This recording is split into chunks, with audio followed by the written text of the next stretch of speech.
नमस्कार। बीपीएससी का सिलेबस देखकर कभी-कभी बहुत डर लगता है ना। लगता है कि इतने विशाल सिलेबस में हम कहां से शुरू करें। अक्सर एस्पिरेंट्स ढेर सारी किताबों और बिना किसी सही दिशा के मेहनत में ही खो जाते हैं।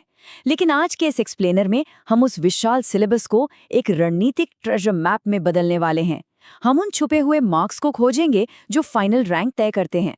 चलिए सीधा शुरू करते हैं और डिकोड करते हैं टॉपर्स की असली स्ट्रैटेजी को। देखिए, हर साल हजारों एस्पिरेंट्स दिन रात एक कर देते हैं, लेकिन असली बाजी वो मारते हैं जो स्मार्ट वर्क करते हैं। और यहीं पर सबसे बड़ा गेम चेंजर आता है, सब्जेक्ट वेटेज। अगर हमें सटीक रूप से ये पता चल जाए कि किन विषयों में सबसे ज्यादा मार्क्स छुपे हैं, तो हमारी मेहनत बिल्कुल सही निशाने पर लगेगी। तो सवाल ये है कि आखिर ये मार्क्स छिपे कहाँ हैं? चलिए आज के इस रोड मैप को जल्दी से देख लेते हैं।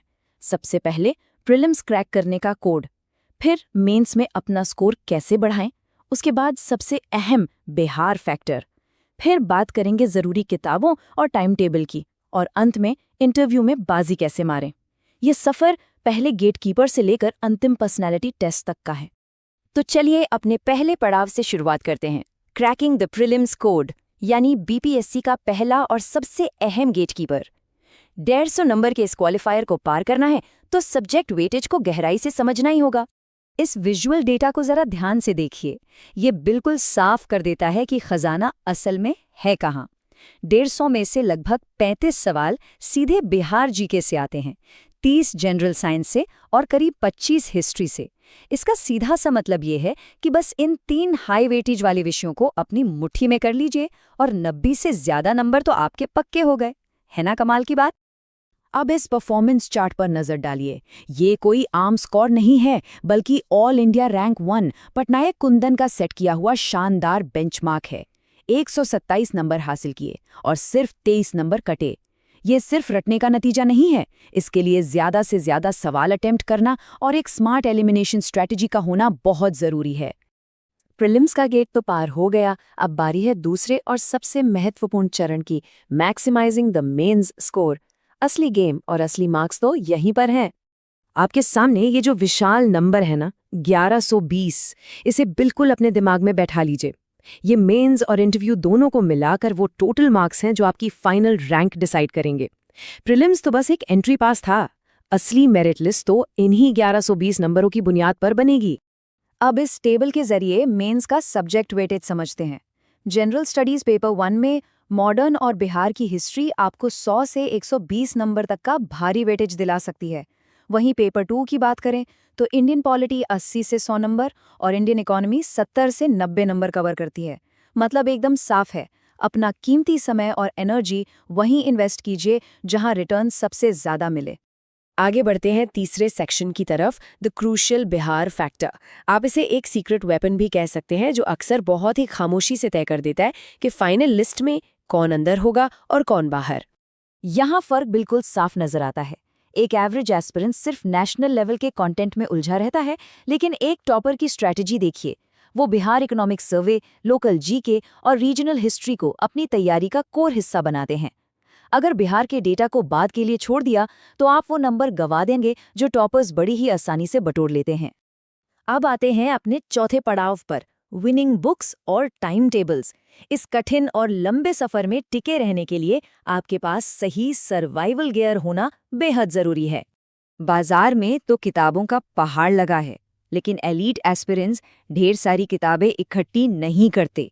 वो सिर्फ एक बहुत ही स्पेसिफिक कोर बुक लिस्ट पर फोकस करते हैं। मॉडर्न हिस्ट्री के लिए स्पेक्ट्रम, पॉलिटी के लिए लक्ष्मीकांत, ज्योग्राफी के लिए महेश बंडवाल और बिहार स्पेशल के लिए लूसेंट। सोर्सेज को सीमित रखना और सोर्स ओवरलोड से बचना सबसे बड़ी समझदारी है। और सिर्फ सही किताबें ही काफ़ी नहीं हैं, अपने 8 से 10 घंटे के दिन को सही से मैनेज करना भी आना चाहिए। ये टाइमलाइन दिखाती है कि कैसे सुबह के फ्रेश माइंड से कॉम्प्लेक्स सब्जेक्ट्स निपटाएं। शाम का वक्त सिर्फ और सिर्फ ऐसे राइटिंग प्रैक्टिस के लिए रखें और रात को फ्लैश कार्ड्स के जरिए फटाफट रिवीजन करें। रूटीन जितना स्ट्रांग होगा, रिजल्ट उतना ही शानदार होगा। फाइनली हम आ गए हैं अपने 5 चुने और आखिरी चरण पर, 120 नंबर के इंटरव्यू को कैसे फेस करें। आप इसे इस पूरे एग्जाम का फाइनल बॉस कह सकते हैं, जो आपकी रैंक को जमीन से आसमान तक ले जा सकता है। इंटरव्यू के इस स्टेप बाय स्टेप ब्लूप्रिंट में 4 अहम पिलर्स हैं। पहला, अपने पर्सनल बायोडेटा पर पूरी महारत। दूसरा, बिहार की मौजूदा समस्याओं का आपके पास एक प्रैक्टिकल और एडमिनिस्ट्रेटिव सॉल्यूशन होना। तीसरा, करंट अफेयर्स पर मजबूत पकड़। और चौथा, आपकी हॉबीज का एकदम ओरिजिनल होना। यही वो चीजें हैं जो इंटरव्यू का डायरेक्शन तय करती हैं। एक बात हमेशा याद रखिएगा, इंटरव्यू बोर्ड आपके अंदर कोई रटा रटाया ज्ञानकोश नहीं ढूंढ रहा है। वो बस ये देख रहे हैं कि क्या आप में एक प्रशासक वाली स्पष्ट सोच, ईमानदारी और ऑथेंटिसिटी है। रटा हुआ ज्ञान तो मेंस तक था, यहाँ आपका एडमिनिस्ट्रेटिव एप्टीट्यूड परखा जा रहा है। तो इस पूरे एक्सप्लेनर का सबसे बड़ा टेकअवे आखिर क्या है? यही कि बीपीएससी वो नहीं निकालते जो सबसे ज्यादा किताबें पढ़ते हैं। बाजी वो मारते हैं जो सही चीजें पढ़ते हैं, सब्जेक्ट वेटेज को समझते हैं और उसे बार बार रिवाइज करते हैं। नई किताबों के पीछे भागने से कहीं बेहतर है अपने प्रोसेस पर भरोसा करना। और ये जो नंबर 5 है ना, ये बहुत मैजिकल है। जितने भी टॉप स्कोरर्स हैं, वो एग्जाम हॉल में कदम रखने से पहले अपने कोर नोट्स और फ्लैश कार्ड्स को कम से कम 5 बार रिवाइज जरूर करते हैं। यही वो लगातार रिविजन है जो एग्जाम के भारी प्रेशर में भी चीजें झट से याद रखने में मदद करता है। खैर, अब हमने आपके सामने ये पूरा ट्रेजर मैप खोलकर रख दिया है। सब्जेक्ट वेटेज और मार्क्स कहाँ छुपे हैं, ये सारे राज अब आपके सामने हैं। तो एक आखिरी सवाल के साथ आपको छोड़ जाते हैं। क्या आप इस मैप और स्ट्रैटेजी का इस्तेमाल करके अपनी टॉप रैंक पक्की करेंगे या फिर सिलेबस की इस भूल भुलैया में ही खोए रहेंगे? चॉइस पूरी तरह से आपकी है।